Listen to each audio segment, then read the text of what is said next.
തിരുവനന്തപുരത്ത് നിന്നാണ് ഇന്നത്തെ ദൈവമേ കൈതൊടാം. തിരുവനന്തപുരം പാങ്ങോട്ടെ ശ്രീ ഹനുമാൻ സ്വാമി ക്ഷേത്രത്തിന്റെ വിശേഷങ്ങളാണ് നമ്മൾ പറയാൻ പോകുന്നത്. പഴവങ്ങാടി ക്ഷേത്രത്തിനൊപ്പം തന്നെ ഇന്ത്യൻ സൈന്യം നിയന്ത്രിക്കുന്ന നമ്മുടെ തലസ്ഥാനത്തെ രണ്ടാമത്തെ ക്ഷേത്രം കൂടിയാണിത്. ശ്രീരാമന്റെ തികഞ്ഞ ഭക്തരൂപമുള്ള കേരളത്തിലെ പ്രധാന ഹനുമാൻ സ്വാമി ക്ഷേത്രങ്ങളിൽ ഒന്നുകൂടിയാണ്. അങ്ങനെ പറയാൻ ഒരുപാട് പ്രത്യേകതകളുമുണ്ട് പാങ്ങോട് മിലിറ്ററി ക്ഷേത്രത്തിന്.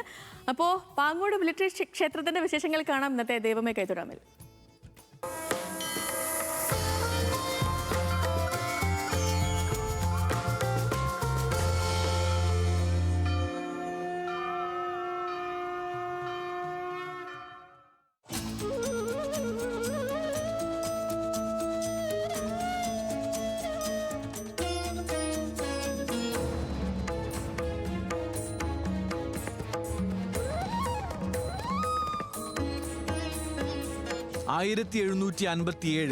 തിരുവിതാംകൂർ സൈന്യത്തിൽ 10,000-കണക്കിന് നായർ ഭടന്മാർ സേവനമനുഷ്ഠിച്ചിരുന്നു.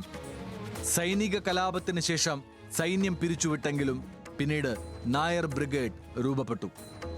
1935 ബ്രിഗേഡിന്റെ പേര് സ്റ്റേറ്റ് ഫോഴ്സസ് എന്നാക്കി ആസ്ഥാനം കന്റോൺമെന്റിൽ നിന്ന് പാങ്ങോട്ടേക്ക് മാറ്റിയതോടെയാണ് ഈ പ്രദേശത്തിന്റെ ചരിത്രത്തിന് പുതിയ അധ്യായം ആരംഭിക്കുന്നത്. ചിന്തയുണ്ടാകരുതേതുമേ മാനസേ ചിന്തയാകുന്നതും കാര്യവിനാശിനി ആരാരും ഓർത്താൽ ജയിച്ചുകൂടാതൊരു ശൂരരെ കാണായ വാനര സഞ്ജയം പറ്റിയിൽ ചാടേണം എന്ന് ചൊല്ലിയിടും പിന്നെയും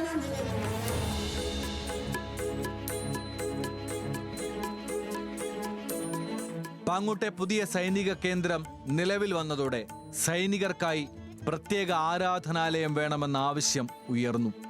അങ്ങനെയാണ് ശ്രീ ഹനുമാൻ സ്വാമി, ശിവൻ, മഹാവിഷ്ണു, ഗണപതി, നാഗരാജാവ് എന്നീ 5 പ്രധാന പ്രതിഷ്ഠകളുള്ള ക്ഷേത്രം രൂപം കൊണ്ടത്.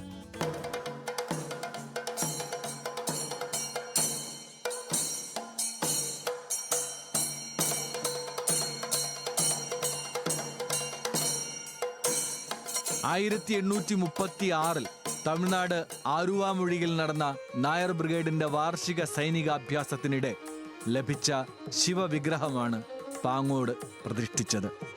ഫോർട്ട് പ്രദേശത്ത് സൈനികർ ആരാധിച്ചിരുന്ന ഹനുമാൻ സ്വാമിയുടെ വിഗ്രഹവും പിന്നീട് ഇവിടെ സ്ഥാപിച്ചു. ഈ ക്ഷേത്രം ഏകദേശം 175 വർഷം പഴക്കമുള്ള മിലിറ്ററി ക്ഷേത്രമാണ്. ക്ഷേത്രം മുൻപ് ക്യാമ്പിന് ഉള്ളിലായിരുന്ന സമയത്ത് അനുയോജ്യമായ ഒരു സ്ഥലം കണ്ടെത്തി ഈ ക്ഷേത്രം മാറ്റണമെന്നൊരു തീരുമാനം വന്നതിനെ തുടർന്ന് വലിയ ഘോഷയാത്രയായാണ് ഈ പ്രതിഷ്ഠ കൊണ്ടുവരുന്നത്. നിങ്ങൾ കാണാൻ സാധിക്കും, ആ പ്രതിഷ്ഠ ഒരു പൊട്ടൽ പോലും ഇല്ലാതെ അവിടെ ഇവിടെ ഘോഷയാത്രയായി വളരെ അത്ഭുതകരമായിട്ടാണ് ഇവിടുന്ന് പട്ടാളക്കാർ ഇവിടുന്ന് കൊണ്ടുവരികയും ഇവിടെ പ്രതിഷ്ഠ നടത്തി ഇപ്പോഴും ഒരുപാട് ജനങ്ങൾ സ്വാമിയെ വണങ്ങി പോവുകയും നമുക്ക് കാണാൻ പറ്റുന്നതാണ്. സീമന്തരേഖയിൽ സിന്ദൂരം ചാർത്തുന്ന സീതാദേവിയോട് ഹനുമാൻ ചോദിച്ചു, എന്തിനാണ് ദേവി സിന്ദൂരം നെറ്റിയിൽ തൊടുന്നത്? പതിയായ ശ്രീരാമന് ആയുരാരോഗ്യത്തിന് വേണ്ടിയാണെന്ന് ദേവിയുടെ മറുപടി. ഇതു കേട്ട ഹനുമാൻ സമീപത്തുണ്ടായിരുന്ന സിന്ദൂരം ശരീരമാസകലം പുരട്ടി എന്നാണ് ഐതിഹ്യം. ഇങ്ങനെ കുടുംബ ഐക്യത്തിനു വേണ്ടി നടത്തുന്ന സിന്ദൂരാർച്ചന ക്ഷേത്രത്തിലെ പതിവ് പൂജയാണ്. കുങ്കുമാർച്ചന, വടമാല, വെണ്ണ നിവേദ്യം, മാല ചാർത്തൽ ഇതെല്ലാം ഇവിടുത്തെ പ്രധാന വഴിപാടുകളാണ്. വ്യാഴം, ശനി ദിവസങ്ങളിൽ പ്രത്യേക നീലാഞ്ജന അർച്ചനകളും ഹനുമാന്റെ ജന്മദിനമായി വിശ്വസിക്കുന്ന ചൊവ്വ ദിവസം പ്രത്യേക പൂജകളും ക്ഷേത്രത്തിൽ നടത്തുന്നുണ്ട്.